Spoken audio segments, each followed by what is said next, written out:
We have arrived in sunny downtown Winnipeg. I'm standing in front of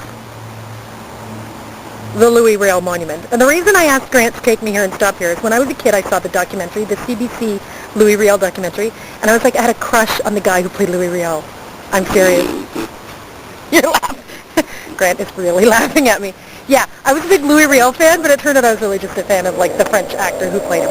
Anyway, here in sunny downtown Winnipeg is the big statue of Louis Riel. In the background, we'll just go for a little walk. Manitoba Legislative Building. I think, you know what, I think from this point forward you may need to narrate.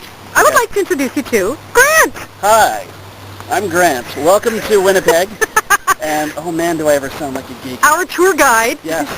Is there anything you'd like to tell our viewers about Louis? Or the Manitoba Legislature, or sunny Manitoba? Louis Riel. Founding father of Manitoba, or psychotic warmonger? The controversy drags on. Here, on the south side of the Manitoba Legislative Building, it's a sunny, gorgeous day as we stand on the north shore of the Assiniboine River. Say that again, Assiniboine.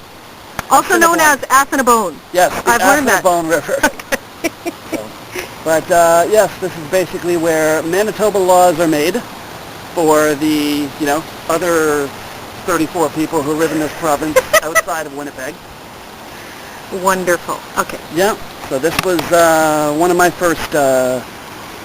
early touristy destinations when I was in this city for the very first time, not more than 15 months ago. And it's my first time in Manitoba too. There you go. Go. Okay, so Grant, where are we? We are at the Forks. So what are the Forks? Another important piece of Winnipeg, not only geography but history. This is basically where the two rivers meet. This was which two rivers? The Assiniboine and the Red. Yeah, I did not know that. There you go. I did not know that until very recently. Now you know. But yeah, basically the rivers meeting up made it a natural sort of convergence point for trading back in like the 17th century. And the Hudson Bay Company trading post, known as Fort Garry, just a couple of blocks this way to the northwest of us. And we did pass it, but I forgot to crack out the video camera then. We just walked along... That was the Fort Garry Hotel. The Fort Garry Hotel, okay. We just walked along this walk... the remains of the actual fort.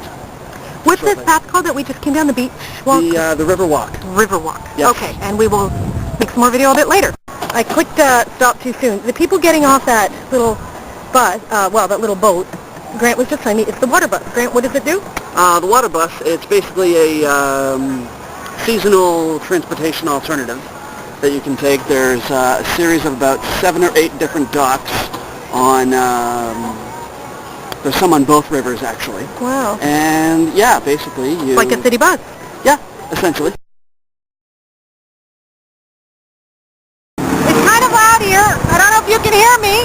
Grant? Downtown Winnipeg, we're at the corner of Main and Broadway, and yeah. Behind... 4 of my favorite places in the whole city are right here. You saw the Forks, we were just there. Union Station. Which is gorgeous on the inside, I have to admit. Yeah. It's really noisy here. On the inside and the out. Okay, that... Right across the street, we got the Hotel Fort Garry and Fort Garry Place. Grant has brought me onto something called the Skywalk, which is a system of... Well, Grant, you explain it. Come into the sunbeam. Basically, the Skywalk system... Oh, that's good. The Skywalk system is a big feature of downtown Winnipeg, very pedestrian friendly. It helps, you can basically take these tunnels in between buildings and you can walk pretty much the entire length of Graham Avenue, about 20 minutes or so without having to set foot outside. And they're overland, yeah, as opposed to tunnels under. Yeah, second story. There's a Beaver bus right there. A Beaver bus? The one that says City of Selkirk. Oh yeah, okay. Yeah. Beaver. Okay, and then if we go over here, sorry, we're being tourists. That's Main Street. Main Street, and yeah. just up here... This is Graham Avenue right below us. Okay, over here, where my camera is pointed, is Portage in Maine, which we're about to go see. Yes. So I can sing the song. Very shortly.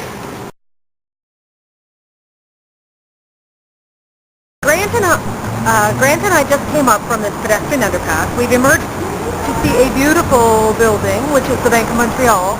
But look where we are. I want to start singing the Buckman Turner Overdriver, the Randy Buckman song, so... Oh.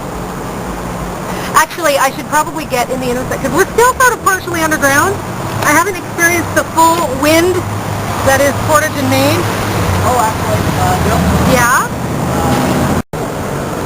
Okay, Grant and I are on the corner of Portage in Maine. Come on into the picture, Grant. Yay! Hi!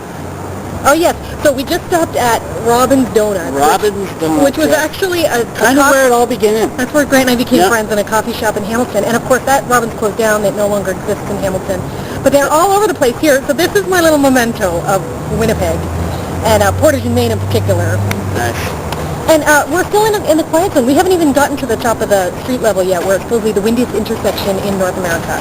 So, it's kind of hard to get that close, but I think if we go back underground and cross the street a couple more times. It is my birthday, August 1st, 2008. Happy birthday, Joe. Thank you. And it's stupid hot, and I just kind of want to go in air conditioning at this point. But anyway, I am at the windiest intersection. Grant, where are we? Whoa, Joe. We are at Lower Fort Garry. Spot that the city of Winnipeg essentially was born. It's quite spectacular, and I'm glad we made a side trip. Yes. Because I'm very tired and hot and cranky, and my feet hurt, and we've walked all day. But that's okay, because we are going to be catching the Waterbus very shortly. To get back home. Take us back to Osborne Street in short order.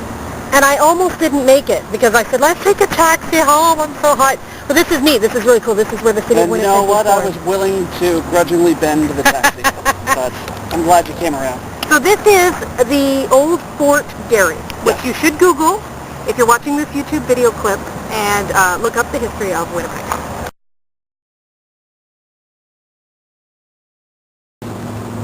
Okay, what we're looking at is a bunny. It's a wild bunny. Bunny! And there he goes, under the bridge. Oh, he's so cute. Yesterday, Jill and I were walking around, and she told me that there are a lot of wild bunnies in Winnipeg. I thought maybe it was an escaped pet of someone's, but no. Supposedly this is a feature of Winnipeg. Okay, Grant and I are now in the Waterbus. Grant's taking pictures. And it's such a cute little thing. It's a, what do you call it? It's a canopied... I don't know what I'm a terrible videographer, but you know that by now. And we're going to take this bus home. This won't tell the boss, right? No. So Grant and I just got moving on the, what is it called again? The Waterbus. The Waterbus. And the guy who's driving the bus, it's his birthday today too, so we're like August 1st Leos. We're really Claims he's 62, but we don't buy that.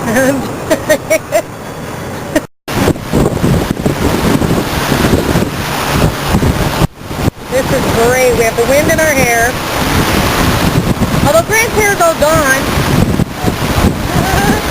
And it's a beautiful, beautiful summer day. This is the legislature? That's okay. So that's the legislative building and Riel statue from the back, Where the front. Yeah. Have you been in them yet? No. Oh, do yourself a favor. Go check them out. Go for a tour. All kinds.